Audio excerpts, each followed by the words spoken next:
परभणी जिल्ह्यात संविधानाच्या प्रतिमेची विटंबना झाली आहे। याच्या निषेधार्थ हातकणंगले तालुक्यातील माणगाव इथं कडकडीत बंद पाळण्यात आला।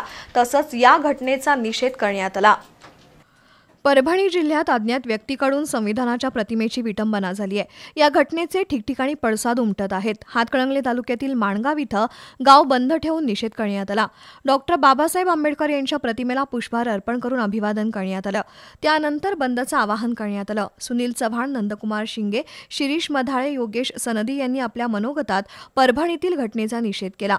निषेध सभेवेळी योगेश कोठावळे, निलेश गवळी, बाबासो सनदी, बाबासो कांबळे, नितीन गवळी, बाबूराव कांबळे, रोहित गवळी, भिकाजी शिंगे, बाळासो कांबळे, राहुल गवळी, सुभाष गवळी, फारुख नदाफ, दिग्विजय कांबळे, अक्षय बिरांजे, प्रतीक कांबळे, अनमोल कांबळे, सचिन कांबळे यांच्यासह ग्रामस्थ उपस्थित होते।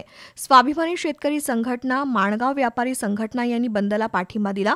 त्यामुळे माणगावमध्ये कडकडीत बंद पाळण्यात आला।